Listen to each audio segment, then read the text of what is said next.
Hi everyone, welcome to CDR. You don't have to, but the people at the back, there are some spaces here, but then you're like right front row. So you don't have to, but just if you do want to get a better spot. Can everyone put their hand up as their first CDR?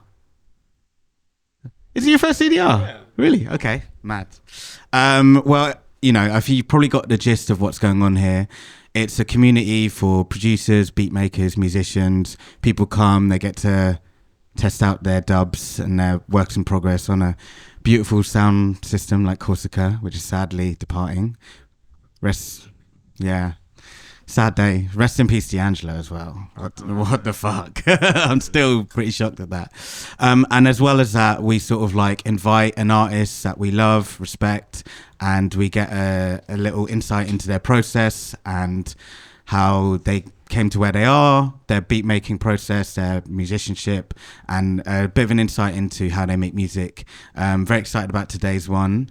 We've got L-Vis 1990, originally from Brighton, moved to London, set up the co-founded Night Slugs, an incredible record label in the history of UK dance music at a really exciting era where it felt like boundaries were being broken a lot, and we can kind of get into that a lot.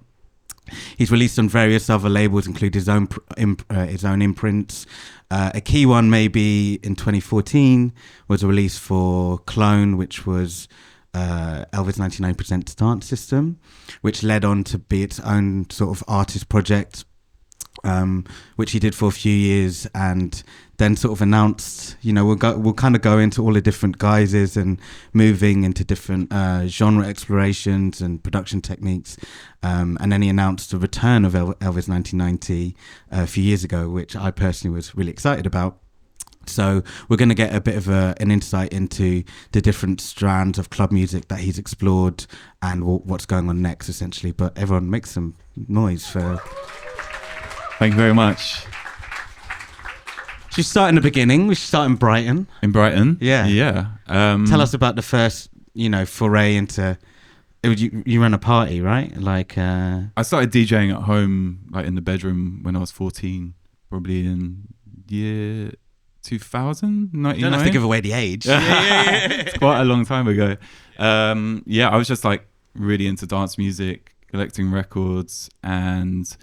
Yeah, I got a one record deck for Christmas and a mixer, and then I had to like mix between that and a mini disc player. Oh, nice. That was my entry, and then for my birthday I got another. And in those teenage years, what were you drawn to? What were you playing? What were the mini discs? What were the vinyl records? It was all French house back then. Okay. My friend's brother was really into Thomas Bangalter and Daft Punk and stuff. He gave me Daft Punk's Homework on a mini disc, and it really got me hooked. And their Essential Mix as well, which had like all of the kind of the like ghetto house guys on there, Paul Johnson and DJ Dion.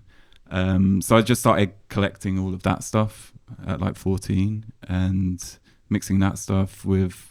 Brighton was a very big beat at that time as well, so like Skimp Records, Wall of Sound, and then I was just doing that at home.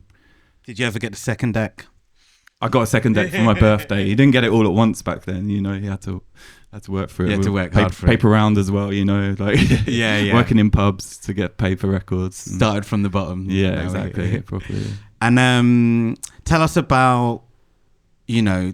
Did running parties come first, or did production? What was the sort of next steps after the initial getting the bug for it?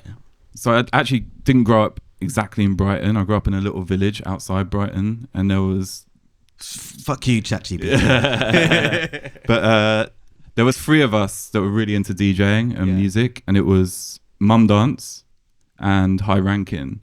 So both, like, before we were High Ranking or L-Vis or any of these, we were just... You grew up together? James, Jack and Will playing like records for our like siblings' birthday parties at the village hall, you know. And then, as we turned 17, we could drive and go to Brighton more. I was going to college in Brighton, and we started throwing parties in Brighton when we were 17 on a Thursday night, and it was £1 entry, £1 drinks. Sick. You don't get that these days. No, Jesus Christ. I mean, there's maybe a reason why drinks are not that cheap. It's probably Yeah. messy. I remember there was a party I used to go into London with 60p drinks. 60p in London, yeah. We're really showing our age. Yeah. With the, you can just trace back the inflation. Yeah. But yeah, back then, Mum Dance was the promoter of the party. It was a party called Fallout, and I was playing like breaks, garage, and drum and bass, and High Ranking was playing drum and bass, and it was just us two DJing every Thursday at this place called the Czar Bar. And it was just a place that, like, Shaq didn't even DJ. He didn't DJ. He was just like stood on the door, and like whenever we dropped a banger, it'd be like nodding. You know, it's it's like okay, cool. He it was a few years later before he started DJing. Yeah, like, kind of in the Vice era, maybe like 5 years later. Yeah, and then the move to London. I went to uni first. Yeah, in Wales, in Newport, and I studied fine art. And I was doing a lot of, that was probably when I got into Ableton there, because I was doing like sound design stuff and installation work. As part of your art course? As part of my art course. Oh. I didn't paint or anything. I was just doing kind of installation stuff and kind of experimental art. Yeah.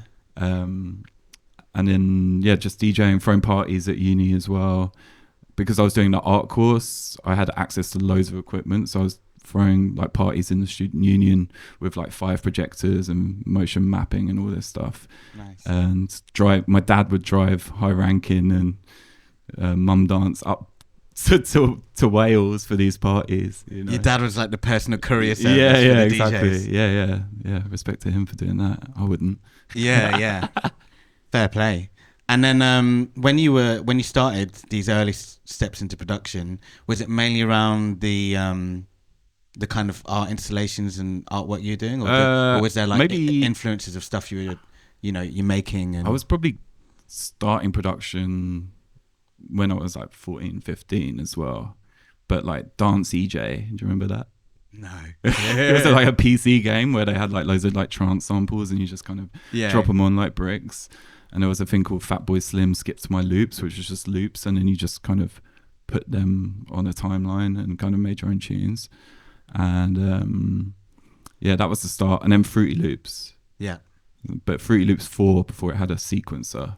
So you were just literally just doing loops. But I think like the first tune I ever made with Will High Ranking was like a Gabba tune, because that was like the easiest thing to do. Just like slamming 909 drum, at 200 BPM for a joke. Wow. Okay. Have you still got those demos anyway? No. 26 years ago. And tell us about the sort of formation of Night Slugs. So I was throwing parties in Brighton around 2006, 2007, and it was like peak MySpace time, so everyone was. It was really like a proper community on MySpace, and that's when me and Bok kind of met on MySpace. He heard one of my tracks on a blog called Palms Out Sounds, and he's like, "This is really good." So you were putting out some of these tunes into blogosphere. The blogosphere. Yeah, that's how we got out there in the early days. It was mainly edits, right? Because there was a thing called Remix Sundays that Palms Out Sounds used to do, and you'd send them your remixes or your edits, and then they'll put them in a list and a playlist, and like everyone would look at that, so my first tracks out were on this blog. What were you doing edits of? My first edit was of, what was it, a track called Moira by, what are they called? I forget the name. But like Baltimore Club kind of edits. I was also on a low budget forum where Diplo discovered me as well. Yeah. So like the forum. Because you released on Mad Decent, right? I released on Mad Decent. Yeah. But that was where we would get discovered, We would all be like really active in all these forums. And it was just like a nice little community. I guess like Discord these days, you know. But there was like Dubstep forum, and then the Hollowboard, which is the low budgets forum, and we would just like post our tunes up on there and kind of discuss them, and from that Diplo found me off the back of a Black Star edit I did, and we started chatting, and I sent him my track United Groove, and he was like, yeah, let's put this out. And that was like 2009. Right. And when was Night Slugs formed? Our first party was 2008 at a Red Star in Camberwell. And when did it turn into a label? 2010. Yeah. Yeah, because we were making this kind of hybrid sound, and we just didn't have anywhere that fitted for what we were doing. We didn't have a home. Obviously I put stuff out on Mad Decent, but it didn't feel like right for what my sound was. Yeah. It worked for that release. But then, there was other people, other artists around, like Egyptrix, Mosca, Little Silver, Girl Unit, and we had this sound. This is all the stuff we were playing, but we didn't have anywhere to put it. So we were like, okay, we got to start a label, and that's where Night Slugs, the label, started. Can you tell us a little bit about that era? Batu was actually just talking about it on the Giles Peterson show on Sunday. Yeah. That era where it was like Night Slugs, Swamp 81, Hessel, Hyperdub obviously was established, but like it was like a really exciting where everything was kind of blurring and genres. They call it post dubstep, which is sort of like a very lazy way of describing something. Which it was more than that. It was more kind of also like it wasn't. I hate this like kind of lineage kind of thing, because there's so many like little threads to underground dance music, and the post dubstep turn. I didn't relate to dubstep. I didn't feel I was like after dubstep. Dubstep was still happening. Yeah, but a lot of your influence you kind of wear on your sleeve, like we were the first people, producers, especially in the UK, well, in the world, that were bringing the US sounds of like Baltimore Club, Jersey Club, and then mixing them with grime, UK funky, all of these sounds. It was like the hybrid sound. We were the first DJs to be mixing all of those sounds together. So like what you hear, the sets you hear today of people playing all of those sounds together, it comes from what we did in like kind of 2008 and through the early days of Night Slugs. Yeah. But it just felt really exciting back then, and it felt like we were on the kind of precipice of kind of the future. We were kind of breaking down a lot of barriers, and it felt futuristic.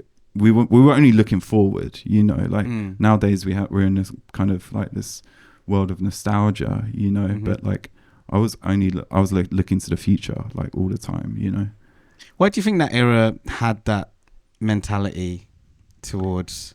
I feel like we were still part of the kind of this lineage of UK dance music, or just dance music in general, where you had to push forward, and it feels like we were riding a wave of this thing. It was like discovery, and like the internet was just kind of opening up, like we were talking to people in America, we had the forums and all of that.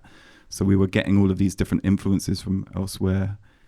And it felt like, okay, if we take a little bit of this, a little bit of that, and we can kind of create something new and kind of push things forward. Yeah.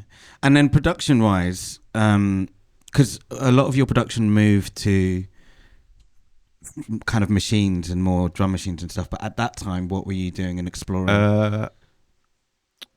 Early days, I was just in Ableton, kind of like fumbling around, I didn't know what the hell I was doing, like my first release in 2008, like L-Vis 1990 EP, the first track, Changed the Game, which was the track that Alex was like really into, that kind of got us talking. I went to go get that mastered at not the Exchange, it was with Jason at Transition, who's like mastered everything in like dubstep and grime and jungle. He's like a G, and it's like in Forest Gate, I had to like go down in his tiny studio, like he's here and you're stood on a little bench at the back, and it's just like the room's that big, And I played the song and was like, can you get a bit more bass in this? And he's like, mate, there is no bass. I've just done like a wobble with like a mid-range wobble, but like I didn't know anything about sub or anything like that, you know. So I was like, okay, like cool. And but that tune came out, you know, and like people were playing it, and it was on Radio 1, you know, people were supporting that shit. And it's just like, you know, there was a kind of innocence to that world, because we were on this kind of precipice of just discovery and just kind of, so we were making something new, and it didn't need to be like perfect, you know. I feel like there's a lot of pressure these days to like, when you're a new artist, to like come out and just have like the most perfect sound, because you're up against everyone else, up against like the pros, you know. But like back then it was so DIY, we didn't know what the hell we were doing. We were just like kind of experimenting, you know. And that's what like the first years of Night Slugs was all about, was like us experimenting, you know. One of the things where I was talking to you on the weekend about it is there's certain tunes from that era, and Night Slugs especially, and especially the Club Constructions, where you could play that now and people were like, what the fuck is that? Like, it still sounds futuristic. Well, all of those tunes weren't made with any nostalgia in them at all. I kind of see that era of us as like, we were like aliens, you know, they'd just been dropped to Earth, and we're kind of discovering all of this different stuff from around the world. Like, so like taking little bits of grime patterns and little bits from Jersey Club and like little bits from like Prince and stuff, and kind of putting them together in our kind of new language. And that's what I see Night Slugs as. It was like a language, and like we had like all of us producers from the US, because obviously we had our sister label Fate of Mind, like we all had like this shared language. We were kind of like these kind of tribes that had this specific sound, you know. And so there was actually a manifesto for the Club Constructions. Oh yeah. Can we talk about that? Yeah, sure. What was the manifesto? Wait, I wrote it down on a note here. Are you guys familiar with Club Constructions? It was like I think a legendary series. Okay, yeah. It was a sub label of Night Slugs. Basically, I just come out of, where's that shine? I did an album on a major label in 2011. It was on PMR that released Disclosure and stuff. But it was like a disco and house EP album in 2011, which was maybe 2 years too soon for the UK, because everyone was so into kind of post dubstep and like subtracty kind of stuff, and I was like really into house music. And house music just wasn't cool in the UK, and I was like obsessed with Chicago house, and I made like this kind of love letter to Chicago house and Daft Punk and Chemical Brothers. I wanted to make like the perfect kind of dance album, but I had the time of my life. Like, went out to Las Vegas and shot music videos. I did like them, like mixed it at Damon Albarn's studio on a desk and stuff, and got budgets to do it properly. But like the whole process was great, but like actually working with major labels and all of that stuff kind of left me feeling really drained and depressed. So after doing this kind of glossy, like disco-y house record, I wanted to switch it up, and I got some new machines. I was like, I need to make some fucking hard bangers, you know? Yeah. So I made what became Club Constructions Volume 1, which was going to be the title of the EP, but then we decided, we should make this into a series. Yeah. So then from that, because I'm like an art kid, you know, like, and I really studied like art movements like Dada and Fluxus, like they were all about manifestos. So I was like, okay, I'm gonna write a manifesto for Club Constructions. And also the era that we were in then, it was kind of peak Joy Orbison, like really emotional kind of garagey shit, and I hated it. And, like there's that's also part of the lineage of like we get looked over because people think, oh, just this Joy Orbison Future Garage thing was happening, but there was so many things happening in parallel to that stuff. So I just wanted to make something like just these raw, stripped back kind of tracks, and this is the manifesto. So when you were making it, did you have this in mind, and or like? Kind of. I think I made the manifesto post that because there was loads of artists asking to do club constructions things, so I wanted to kind of bring in some rules for it. I had Paul Wolford asking to do one, and like, it didn't work out in the end. But oh no, that would have been amazing. Yeah, I don't think he could take the manifesto back then. Right. I feel like he'd nail it now, though. Yeah, totally. You know? Paul Wolford's actually quite a good example of what you said with PMR and then dance system. You've seen the industry from so many different angles, and Paul Wolford. I've actually spoken to him because I released a 12 for him for a label I don't talk about, but he what he does with Paul Wolford, he almost creates special requests to give the antidote of that, because he loves happy, cheerful house music, piano chords, but then he loves Larry in your face, like, you know, jungle or kind of bass music. That's what a lot of us artists are like, you know, we like it all, and like to be kind of pigeonholed into like kind of one thing, I think it's really hard, because I like all music. I'm like making like weird punk records or kind of industrial stuff, and then so the stuff that people see is just like a tiny sliver, you know. And when I started Dance System, that was like me kind of exploring house world, and at the time when I really decided to kind of put L-Vis on the side and do Dance System full time, like house music and that world was like a very bleak tech housey kind of place. It wasn't very fun at all. And I thought, like, what's the most punk thing that I could do right now? It's like just make really fun house music, you know. And the first Dance System records that I was making were like, they were 140 BPM, like house music, like hyper stuff, you know, which is happening now, you know. But I slowed it down to 130 because no one was taking the demos. But yeah.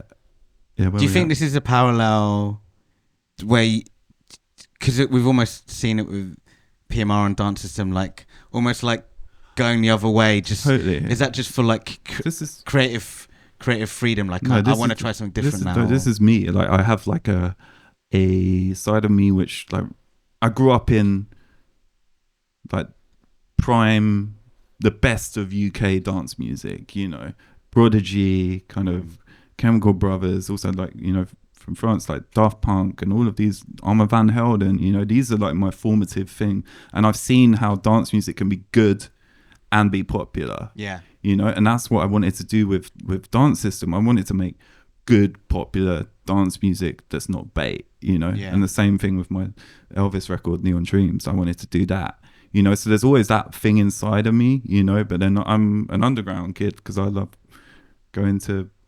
like garage and grime and all that stuff, you know, and like raving and shit. But yeah, it's a constant battle that I've faced throughout my career of just like kind of, I want to be underground, but I also want to make something which the masses will kind of get on with. But I remember when you did your statement about killing the Dance System alter ego, and you were like, you said, oh, I'm a weird art school kid, and like, you know, I want to go back to the basements and raw, gritty club music. But also, and I agreed with you, and I think a lot of people agreed with you on the sort of like DJs taking videos of them, big drops and hands in the air and edits, and maybe when you did it felt quite punk, and then it had kind of become the norm, especially coming out of lockdown. And I get it, because we'd all been stuck inside for a couple of years and everyone just wanted feel good, fun dance music. And it feels like sometimes you just want to be punk and go against the grain a little bit. Well, that's all I want to do. I'm always going against the grain. As soon as something gets popular, I'm like, fuck this, you know. I'm like, I need to shift, you know. Like I was at my peak of Dance System. I just released on Ministry of Sound, did that Work It tune, and I was just like, I fucking hate it here, you know. Like I don't enjoy like DJing to these crowds at this moment, and I wanted to go against that grain. And then it took a year before L-Vis came back, because I went back like underground. I started a studio called The Void, so I went into this void of like making like just crazy dance system music. What would dance system be like if he was just doing shit that wasn't for the masses and was just for him? And I just got back on the drum machines and kind of made a whole record which hasn't come out yet, and it's just kind of sitting there. But yeah, then I went to Carnival that year after my peak of Dance System, and heard Little Silver Seasons being played, and like this is a track that we released, you know, on Night Slugs, you know, and it just that's kind basically like the Nottingham Carnival anthem. It's the Carnival anthem, yeah, you know, yeah, and it wouldn't have happened had we not found that record on a white label, Uptown Records, and then decided like hit up Little Silver on MySpace and asked to release that tune. Like that tune would still just be on a record if it wasn't for us, you know. I've even heard some people call it the national anthem. Yeah. Totally. Depends who you talk to. It's either Gigs or Little Silver. Yeah, for sure. Just quickly, we're going to get into some projects and stuff. But this kind of like the different styles and the different things, I'm not even actually sure, because I haven't heard it, what you're going to play us. But I know we've got a couple of unreleased numbers. But from the raw gritty, you know, no melody, free notes, production's gritty, and then the more kind of polished dancey stuff. The style of music is the way that you produce it different because you're approaching it different. Like, do you use, when you're going for raw gritty, it's drum machines, and when it's like, you know, like or is it all just the same process? Because I even feel with your production style, you've moved through different eras. Yeah, totally. Sometimes you're not always in the box. I think it's like, you know, I'll be like totally analog. I'm just like only using machines and synthesizers, and then when I lived in New York for like 3 years, I took all my gear out there, and then I left, and I was like, I just want to make kind of pop songs, and I'm just gonna do it in the box, like, and then I sold loads of gear, you know, and then it just goes in waves, and then you buy it all back. And then I guess with dance system stuff, I started sampling for the first time. Because all of the older L-Vis stuff, there was no samples whatsoever. So it was just like fun to do the thing that my heroes did, like DJ Dion and Daft Punk and Paul Johnson and all that stuff. So I started sampling, and I had a lot of fun with that. So a lot of my stuff back then was just in the box, with some elements of hardware. But now I'm kind of back on my hardware thing. But the two projects I'm going to show you are actually just in the box ones. Okay. Fully in the box? Yeah. So what are we going to look at first? So first is new saturation is encouraged. I'm actually just reading. New single with Jelani Blackman. Basically, I posted an unreleased tune on Instagram, just in a carousel, and he's like, I really love the drums on this tune, like, can we do a session? Jelani said Jelani, yeah. So me and Jelani did a session probably like 5 or 6 years ago, and like nothing came of it, and we've kind of been on our own paths, but we always kind of touch base occasionally, you know. But he kind of reached out about this song, and I can play you his version. Well, no, the version we recorded on the instrumental that I made that he was into first, and then I can show you what happened in the session afterwards. Yeah.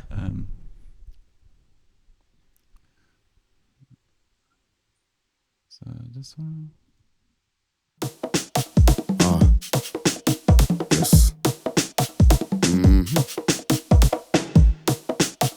Inside me, myself. Aha. Yo. Freedom fighter, writer, lyric citer, hyper. Viper, since Piper. I was on mic like a sniper, viper. Told them already I'm my old school vibe, nicer. My girl smiling in the sheets when I like her. One more time, rise the lighter. Two more time, rise the price up, nicer. Things that we ain't no more. Been in London, I've been on tour. Never been bored, but I've been on board. Really see love when you see encore. Beat on I soar. Till I sleep on a morgue, wake up, and I still be abroad. Wake up, and I still be abroad. But it's nice when you reap the rewards. Militant striker, if you try me, that's a minor, nicer. Never seen nobody live, never seen nobody live, nicer. Yeah, that's just a demo. So in the session, I didn't know, but like Jelani's really into UK funky, right. And we just like kind of like hit off about that. And he's like, "What if we add some strings to it? What if we do this?" And I'm like, "Okay, cool." And then it's like still really love the drums from that version, so I just like started with the drums. You're normally in the room when you work with vocalists. I've seen a lot of it on your Instagram stories. Yeah, I only work in the room with people, and I don't make beats for people before. It's just there catching a vibe. Yeah, sometimes because I'm very much about energy, and I'll make something maybe an hour or half an hour before the artist comes in the room, if I want to just have something down, so just like a starting point, and then I'll build the whole tune with them in the room. Do you have any like musical training? Do you play anything? Or No. Okay. No, I've never. I can feel my way. Do you not feel the pressure to make in the room when you're like? I don't anymore. No, okay. I feel like I've done my like 10,000 hours, and I think I trust in the energy of what's being brought into the space. So I kind of go into a flow state where I'm not really thinking, and I'm just like, so like we recorded that vocal one take over that tune, and then we just like cut all of the other like the instrumental parts apart from the drums, and then I just started building something. First I started building some strings, and then from that we just kind of developed it. Should we have a little listen?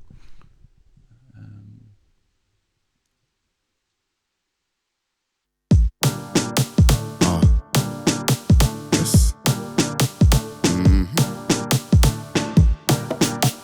Inside me, myself. Aha. Yo. Freedom fighter, writer, lyric citer, hyper. Viper, since Piper. I was on mic like a sniper, viper. Told them already I'm my old school vibe, nicer. My girl smiling in the sheets when I like her. One more time, rise the lighter. Two more time, rise the price up, nicer. Things that we ain't no more. Been in London, I've been on tour. Never been bored, but I've been on board. Really see love when you see encore. Beat on I soar. Till I sleep on a morgue, wake up, and I still be abroad. Wake up, and I still be abroad. But it's nice when you reap the rewards. Militant striker, if you try me, that's a minor, nicer. Never seen nobody live, never seen nobody live, nicer. To the dark days gone brighter, to the dark days gone lighter, nicer. In life a survivor, in life a survivor. And I stand on business, jump on mic and I feel like liquid. Wheel up one time, must be addicted. One more time for my brothers and sisters. Jump on mic and they like, what is this? And they like, who is this? Favorite MC, now she lifted. Favorite MC, man, I gifted. Midwest with a barbecue brisket. Gunshot, man, I just missed it, wrist it. Jammy, taking a biscuit. But I must be a misfit. Nice, I can be anywhere. Nice, I can be anywhere, yeah. It's a goddamn flow of the year. Tell them it's the flow of the year. Yes. Militant striker, if you try me, that's a minor, nicer. Never seen nobody liver, never seen nobody liver, nicer. To the dark days gone brighter, to the dark days gone lighter, nicer. In life a survivor, in life a survivor. After drag me kicking and screaming for my freedom, anytime, any season. Don't see things for any old reason, don't see things with any old meaning. No substance, but they still speaking. See big man, little boat peeping. I have the party peaking, in fact I have the party tweaking. If I say yo, that's a greeting. If I say yo, that's a feeling. If I say yo, wheeling. If I say yo, wheeling. If I say inside breezing. Can't lock me down, I'm not sleeping. If you're too far right leaning, I'll be left on the dance floor creasing.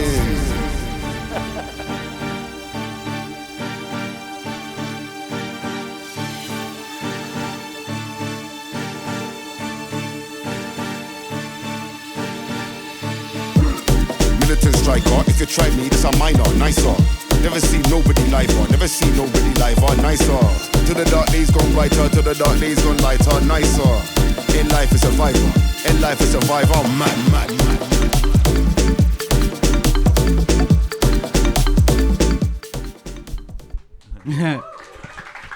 We're all gonna miss the Corsica sound system when it goes. Yeah, Fucking totally. hell. Yeah. Sounding juicy. Yeah. So like, a totally different vibe. Totally different vibe. And that's him feeding you suggestions and ideas. Yeah.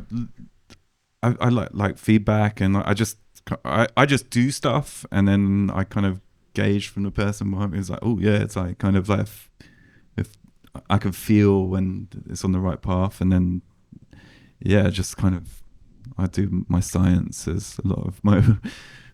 So when you make a track, so you just strip back and it was just drums, and then do you have a like? Do you normally start in a certain way? I'd probably like so. Yeah, let's get into the weeds here. In here. What's going on here? What was the first thing I started on? It was probably these strings, because I was like, all the UK funky strings is just like 2 notes in a chord. Where are they? Octave strings. Using stock, or you got plug in like the Triton octave strings is like the kind of, it's like a cheap kind of string sound, but it has that kind of classic. Is that what vibe. Neptune's use? Triton. Yeah, it's a Triton sound.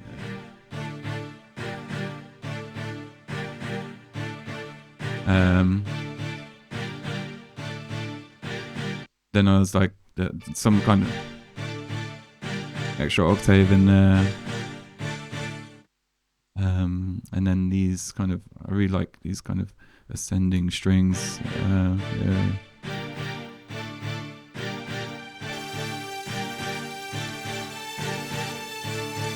So this was the basis of the song at the start with the drums.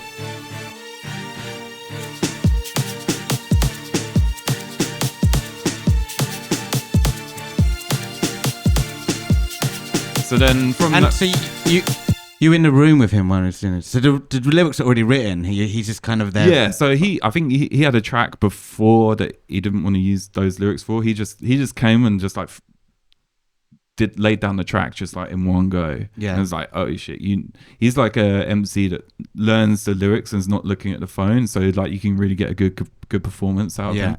And he did it once, and that the vocal that's on there is the take. And I was like, yeah, that's sick.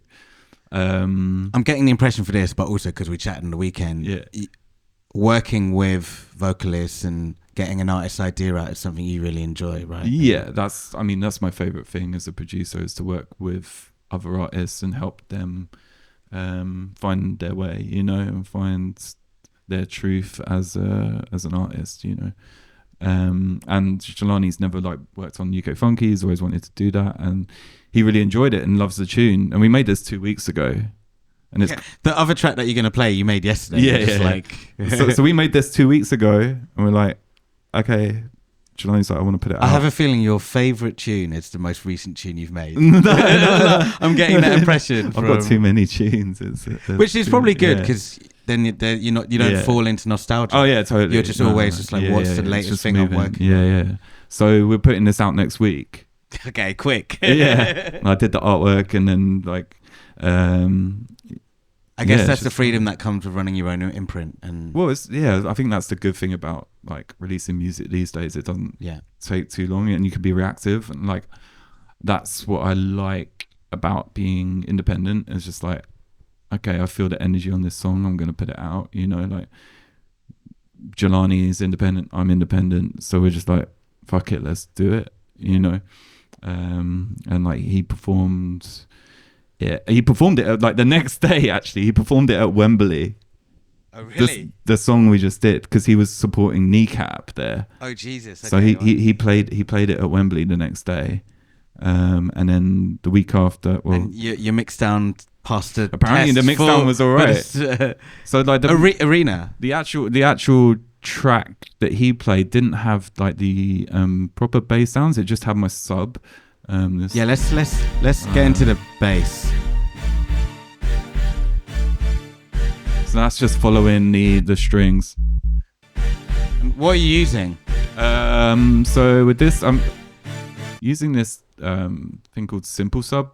It's a free plugin, and it's wow. It just does really good bass, and you can add harmonics to it as well. Let me turn that off.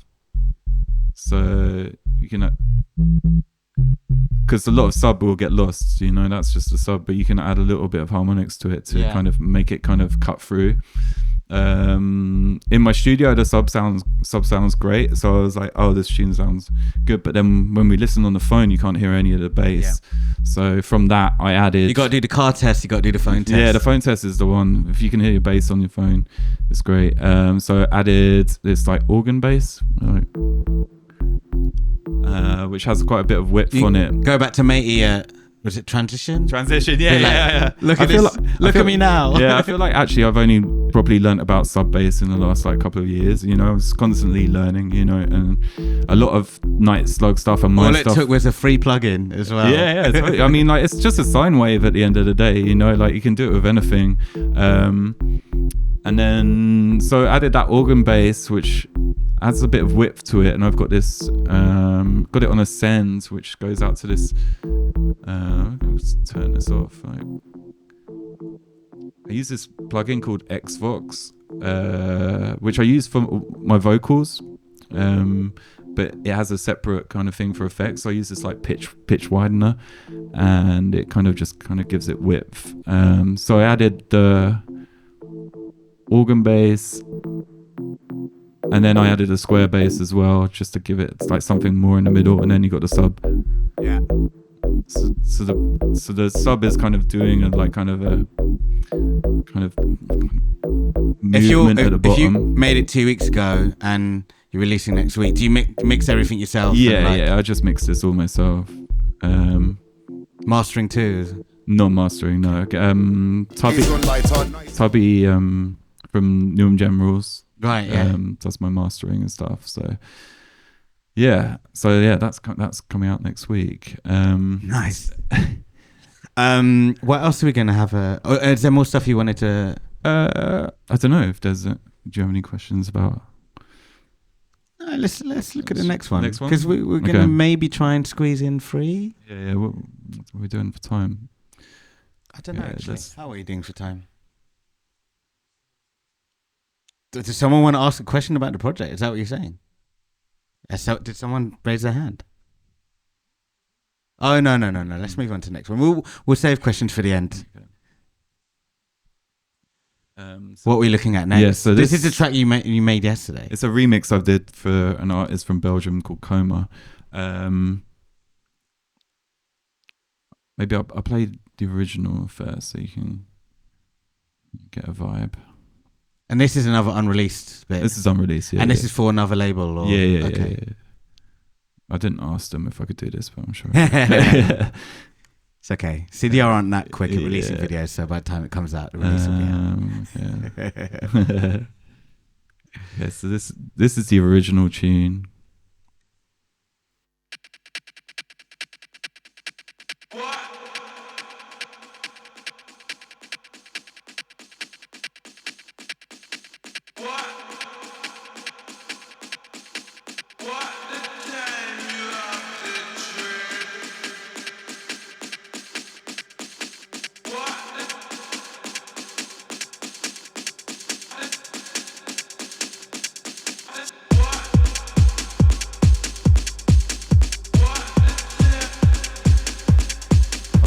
I'll skip through a bit.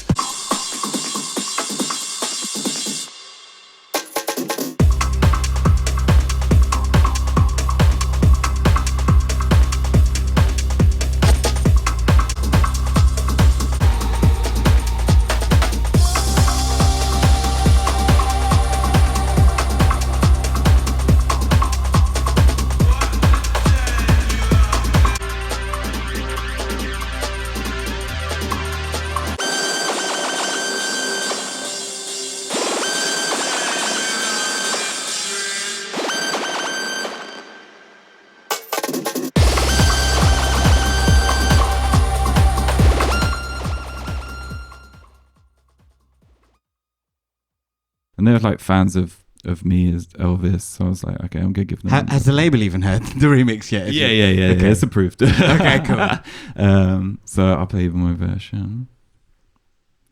And so like they just gave you the stems and then you worked from that. Yeah, totally. I can talk you through my process. Mm. Wait. And you did it in one day, or you've been working on it for a bit? No, just like maybe 4 hours. You did it 4 hours. Yeah, all my sessions are maybe 4 hours. Are you serious? Yeah, I don't work on anything 2 days in a row unless I'm tweaking. That's mental. what, every session. Let's talk about this. Yeah. I mean, that's an amazing. That's a superpower to have. It's a practice I got into like really early, like Right. 2012, 13, 14. Like I would have to leave the room with a finished tune, otherwise I would never go back to it. And you've maintained that, and Yeah, and if it's not vibing, I'll just leave it. Like, but I have to leave the room, even if I've got like say my girlfriend's got dinner on the table and I've got like my God, I've got 10 minutes left. I'll do a structure in 10 minutes to make sure you still eat hot food. So yeah, I get the hot food, and the tune is bounced and is there. And then generally, if I go off my vibe of just that kind of quick flowing kind of thing, I create the thing that I want, and that's. I remember a thing of like both Madlib and Dilla, who like just my goats, and just they had challenged themselves to make stuff in 15 minutes. And back when Madlib was only using an MPC, he would just bounce it and wouldn't save it, and it's like it's done. Totally. You know, I think probably my best tunes of like Ballad 4D and stuff made in half an hour. What the fuck? You know, that's just like if the energy's there, I just like fucking go into a little wormhole and I just make it. Like the tune, I had a session with an artist today, and we were just supposed to be doing kind of admin on the album, just filling in vocals and stuff for different stuff. And it's like, well, we've got 2 hours left, or should we just make a new tune? And we like made the whole tune, written, all the vocals written, recorded, all the instrumental down in 2 hours. I know of a room full of producers, I am really jealous. This is like a superpower to have. I mean, I've been doing it a long time, you know, like it's I just go into like Minority Report kind of thing where I'm just like, you know, I don't even think about it. And do you ever like listen back to tracks and be like, oh, I should have spent a bit longer on that, like maybe that could have been no. Great. Listen to the next tune. This is the one you made in 4 hours yesterday. I'm so fucking jealous, like.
So with this, I'm still getting over the whole 4 hour thing.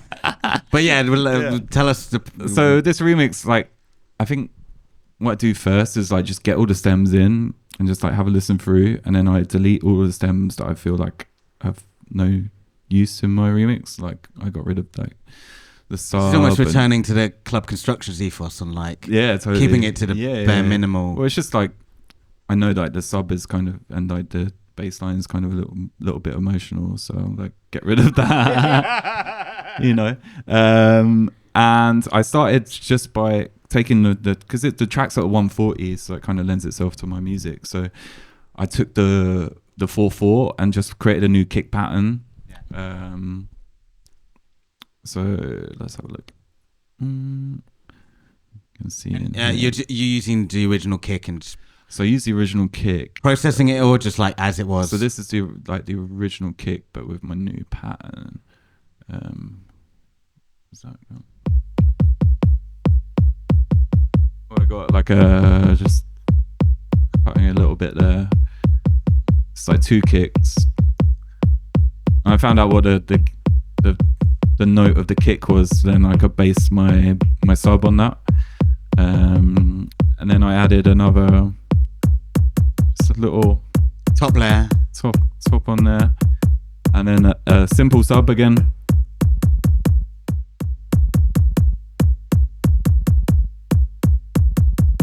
So what's that chain? R bass, Devil Lock. On the sub. On the sub, yeah. Pro Q. On the sub we got simple sub and R bass, moving it down to 53. Devil Lock. Bit of Pro Q. Oh, and then Compactor. You know about Compactor?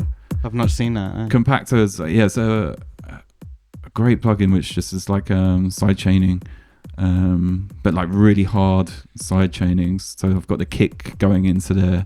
If we turn it up, you can see you push it down more. Yeah. It's just like letting the kick breathe, and then the subs doing the tail really. So what I do normally in my projects is like build stacks and stacks of layers, you know. So I'd maybe get this loop and I'll be like, okay, I like this kick drum, this kick pattern, and then I went to the original break, which is like a. Do you work in session mode at all, or is it always in arrangement? Always in arrangement. So I go to the original break, and then I chopped it up to go with the kick pattern. So it's like.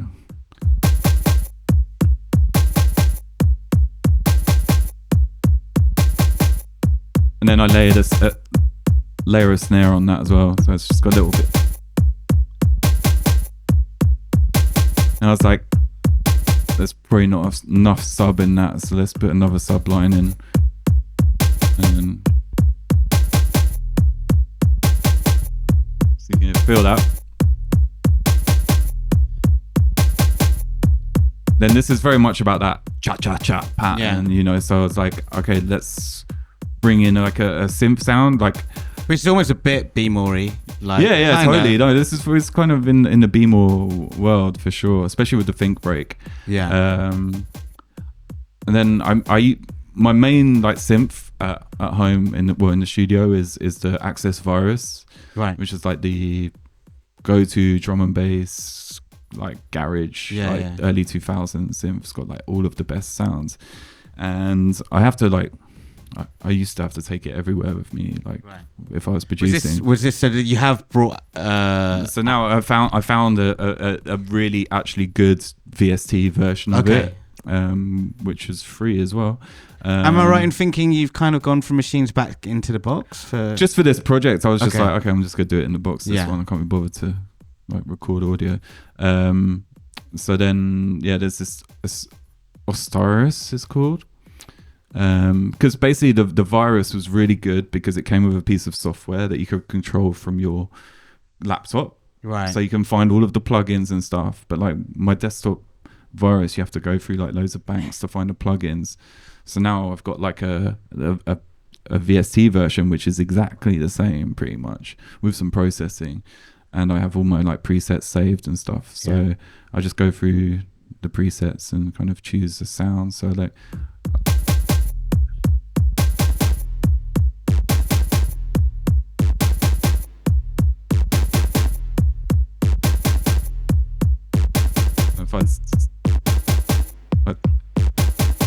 So if you just hear the every kind of like rhythm is just going accentuating the drums. Yeah, exactly. So let's hear that without any processing. So that would be that's the virus preset without any processing, and then I've got this new plugin called New Distort, which is the fucking craziest shit ever. Like, it looks like this. Oh wow! And you do some mad stuff with it.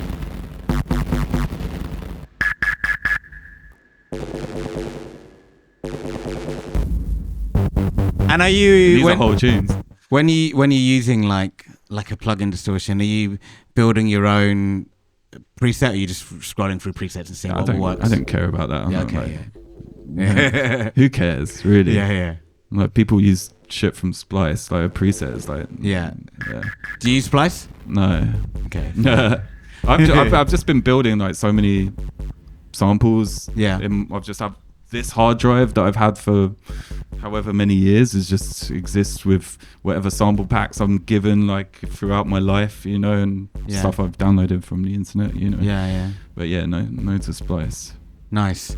That's insane. That it is a flow state if you're doing that in 4 hours and just. Yeah, it's totally. So you're not hitting those frustration points where you're trying things and things don't work. No. Please tell me. This guy. I think if I get to frustration points, it's more with my level of playing instruments.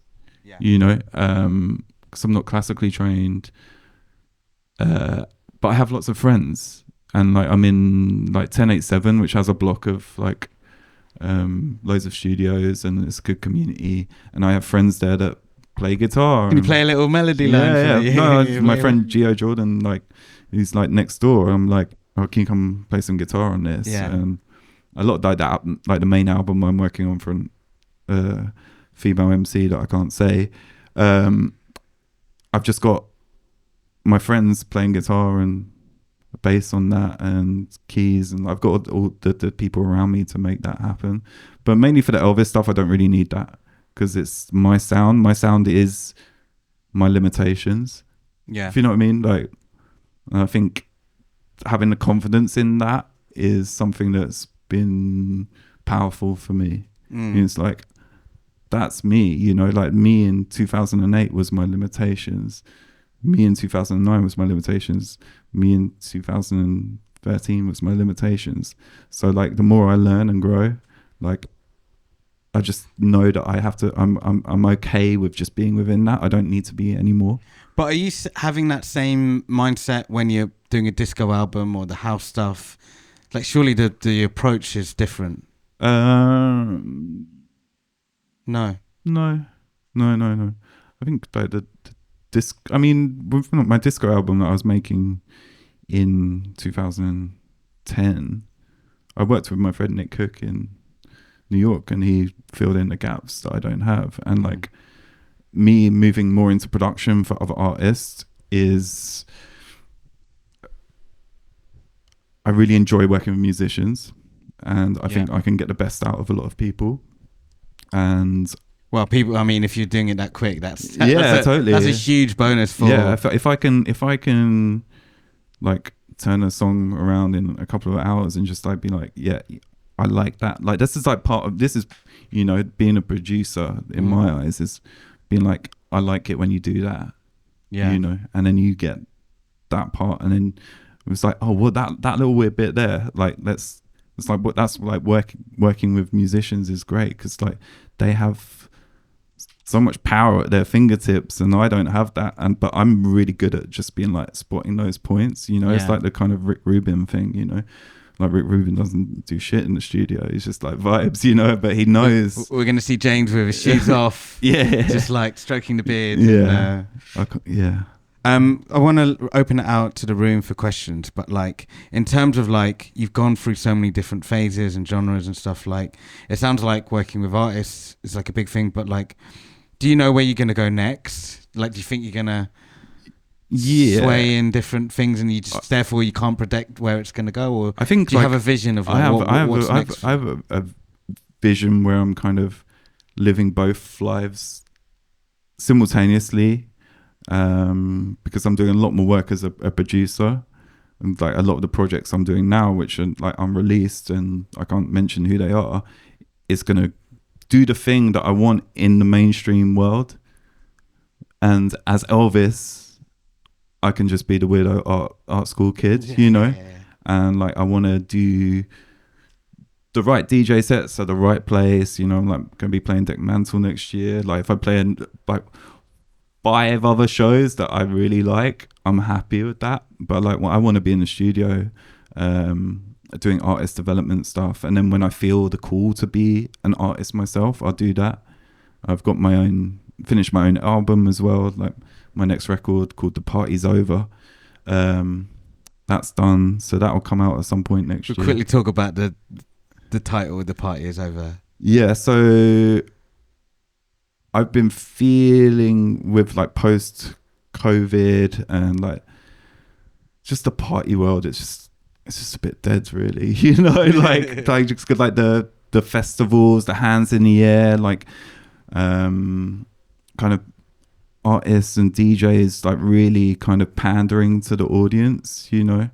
And I think the idea with The Party Is Over is for me to like almost like turn my back on the audience, you know, and do it for yourself. Do it for myself, but do it for dance music, you know. Like it's like dance music needs some forward momentum. Like we're too busy like looking back and into this like kind of never-ending nostalgia. And when I was doing Night Slugs, in like the peak of it, like when I was doing Ballad 4D and like all of these songs, I was never looking back. You know, I'd have like take a little piece of something from the past, these little kind of elements, and kind of make it into this kind of futuristic thing, you know. I was like wanting to make a time capsule for like 10 years down the road, you know. Like Ballad 4D was imagining a world which was underwater, you know, and kind of post-apocalyptic, and it happened, you know. Like we're living in that world now, you know, and those songs still stand up. So now I'm like kind of like thinking like, what am I making now? What's my time capsule for the future? You know, which is kind of like, where are we going to be in the future? Like visualizing where we're going to be in the future. So that music is very much kind of like visualization and futurism, you know. Yeah, I think that's a really nice place to wrap up and open to questions. But could we give a round of applause to... Have we got a microphone for questions? Does anyone want to ask James some questions? There we go. Thank you for doing this, obviously. Could we take a peek at your mix bus? My mix bus? Yeah. Nerd. Okay, sorry. So this... I want to know too. Wait, these are... My UADs are turned off. I had to get some... just some plug-in versions of there's one tip that my studio partner gave me which has just totally changed my life, and that is the combination of where is it, Oxford Inflator, but the effects all the way up to 100. Like a lot of people use it like to kind of like a little bit more for loudness, right? Yeah, like... so like the... Maybe we can hear it all in the mix. We can turn off my... let's turn off the whole chain. Right.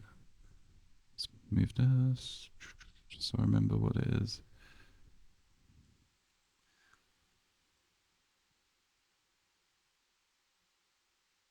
Okay. So... I changed that preset on there.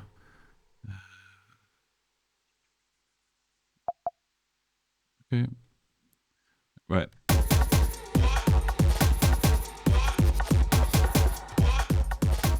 I'm turning off all of this. Yeah, just turn off all of this and you can hear it without anything. He actually just downloaded loads of plug-in versions of the UAD just for this moment. So. Yeah, so I mean like this This is how it sounds without any of my master bus. It's kind of crazy. I have this SSL compressor on. Need to turn it up a bit. It sounds like a total mess. So yeah, I've got the compressor, SSL, just doing a bit of compression there. I need to put on faster release actually. I don't know why it's on that. Then next up, the inflator. With effect all the way up. With the effect all the way up, yeah. Then I've got a bit of soothe. Just doing a bit before I EQ it. I put like a bit of soothe on just to kind of take off some edge. Actually, I think the EQ on this is actually doing a lot of the work for the whole mix.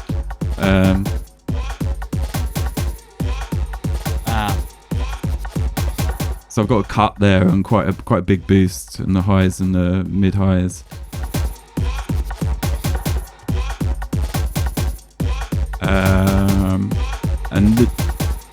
And then the Magic. You've got another Oxford inflator on it. No, Oxford limiter. Okay. So the Oxford limiter is really good. Sorry for my language. So this enhance curve is the secret sauce. It just kind of makes everything just go whoop. Okay. So then if we can hear it. You can hear it as I push it up.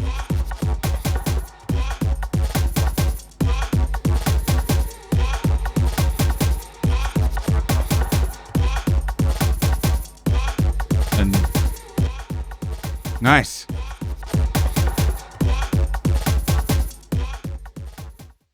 Yes. That is peak CDR business, just like breaking down a mix bus. Yeah, just to follow up on the question with the mic buses and all this kind of stuff. Yeah. So, what are you sending to the mastering engineer, or are you just going to master this yourself? Because, are you going to send them this completely like hot with everything, or are you just going to keep the EQs on? You going to take the limiters off, or? So yeah, I guess a lot of my mixing is mixing into my master bus, but like I don't have a general master bus which is the same every time. It's just the two Oxford things are the latest to just like make my shit sound good before it goes to mastering.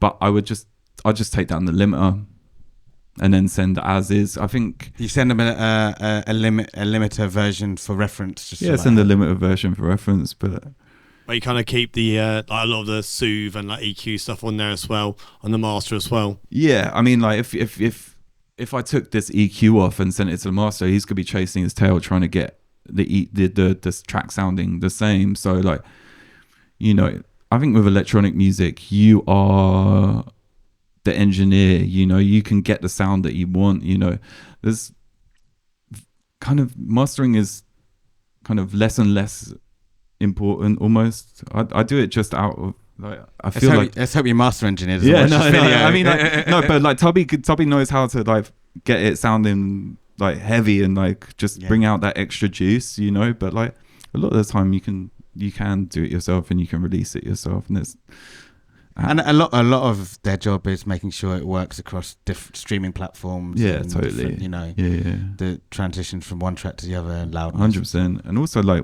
you know, I've tried to have other people mix my club stuff and it just doesn't work. Yeah. You know, like as an electronic producer, that's my sound, you know, and I may not sound as clean or whatever as someone else, but like, I think I've just got over that whole thing and just been like, this is just me, you know? Yeah. Okay. Someone in the back.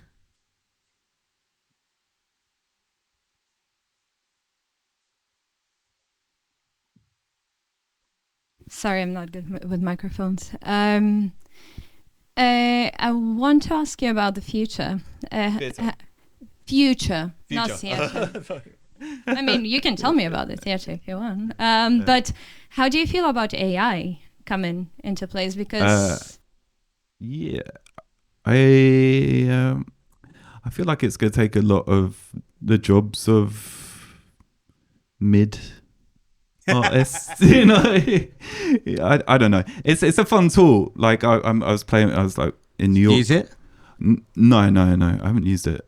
I was in New York with my friend the other day. We had, when I was in New York living there, we made like a jazz fusion club project that never saw the light of day, and we're like, let's put this the track into AI and see if it can do like a sax solo, and it did it, and it was like fucking sick.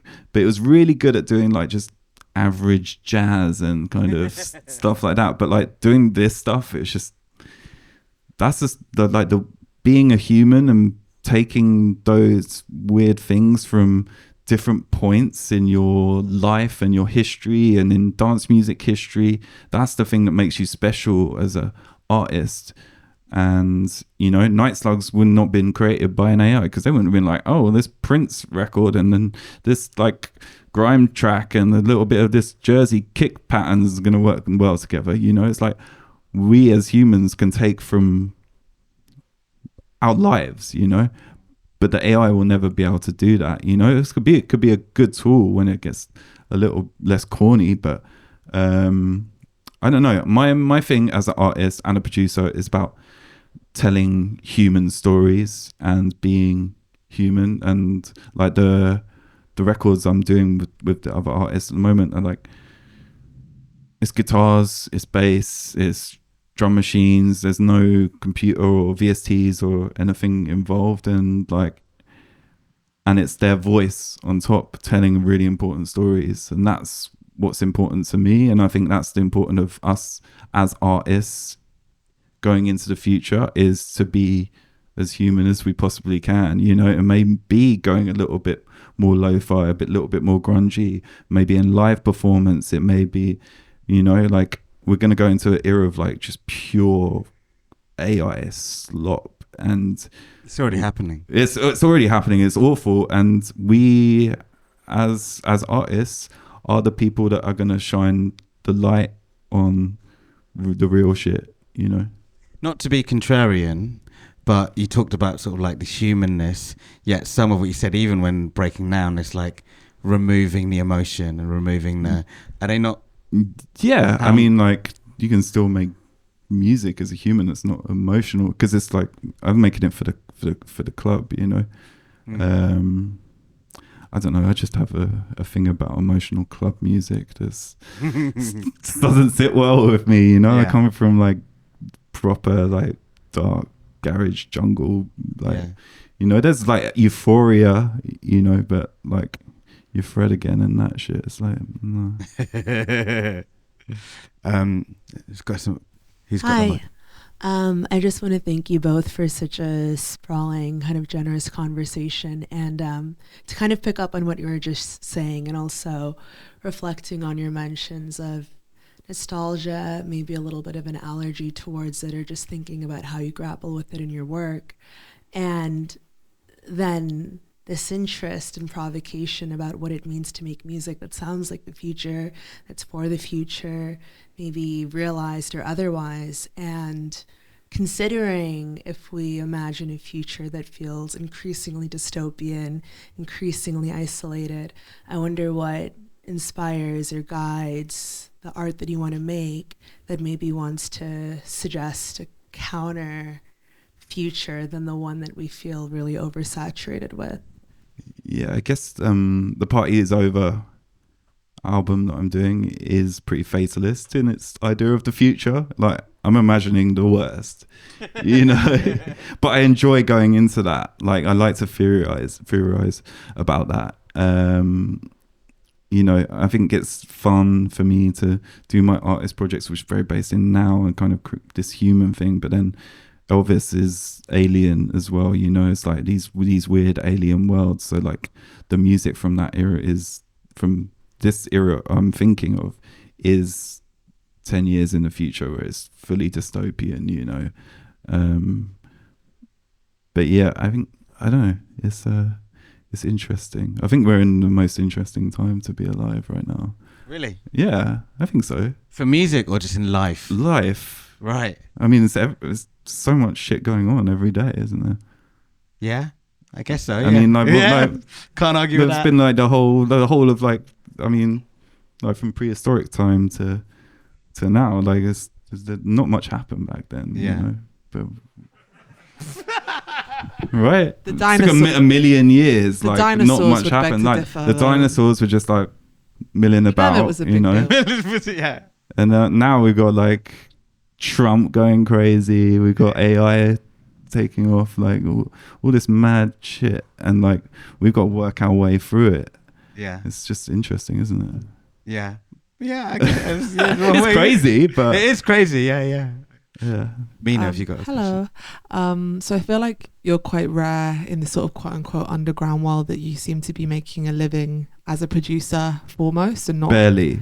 Okay. But you are making a living, is that correct? Right? Yeah. So that's quite rare, obviously, as we all know. Yeah. It's really hard to make money. As a producer, we have to get gigs, right? So Yeah. what advice would you give to people who are looking to generate more income from production, and how have you managed it, basically? So throughout my career, it's been like this, and then it's been like this, and then it's like that, and you need to like work out what to do in those points when you're like really down, because like, you know, with Dance System, I was going like this. I was like on a wave of just like more money, more gigs and stuff, and it was just like wasn't making me happy.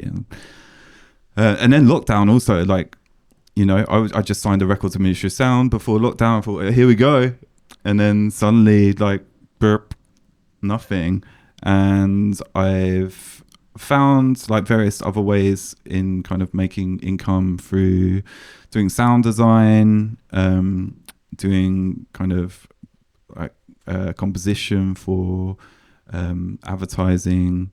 I was lucky enough during lockdown to kind of have one director that just wanted to use me for all of these different kind of online adverts for like Prada and Nike and stuff. And I actually went up against you for a Samsung ad, and Mina won it.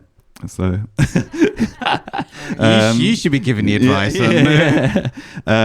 So yeah, it's about finding your other things that's not reliant on DJing, because I don't think anyone can rely on DJing. I definitely can't rely on DJing right now. You know, that's what I'm like kind of really like building up my production portfolio, so that's what I want to be doing next year and going forward, so that DJing is just my kind of, and doing the artist project is almost like a hobby, like moving more into art spaces and kind of finding funding and I guess there's also the thing of the things that you just don't see on Instagram. Like you don't say I scored this thing, and you know, totally. It's like there's different avenues to look at that musicians have to 100%, and you shouldn't be shy about that stuff. It's just like we've got to make money somewhere. Like I've been doing this, luckily, just surviving. Like kind of like, I don't know. It's like the waves since 2008 without having like a normal job. But like this year's been tough, you know. Like I'm like kind of building my repertoire as a producer, but the artist I'm working with, I'm kind of funding it myself because I believe in it so much, and I know next year it will pay off. But it's just like investing my time and my money in my studio and stuff. But it's been tough. It's like even like, you know, however many years I've been in this industry, it doesn't get easier. There's times you just got to really appreciate the times when the money is flowing and try and save stuff, but I haven't. So it's like, you know, there's points where I've just had like a couple of quid in my account, like, and it doesn't matter what level of artist you're at, you're gonna get to that point, you know. Yeah, and it's just like, I think it's admirable as well that you have sometimes, against financial sensibility, pursued what excites you. Totally. You know? I mean, like if I continue with Dance System, I would be a lot richer and I would be a lot more miserable. You know? Yeah. But like I had to do it. Like there was just something in me is like get back to the underground, you know. But through I'm doing L-Vis and kind of like realigning with my core underground fans, I can bring back Dance System in a vision that is more underground as well, so it will align more with L-Vis. I just got too off on a weird path of Ministry of Sound and all that bullshit.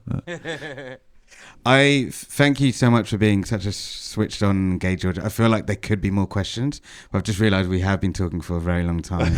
But I think it's a really good way to end, because it's testament that you're still here after all this time. Exactly, you're still pursuing your creative pursuit, and you're still so respected and loved in this industry. And I think that's because you've kind of kept a lot of those ethoses of just doing you. Which 100%. So let's make some noise for L-Vis 99.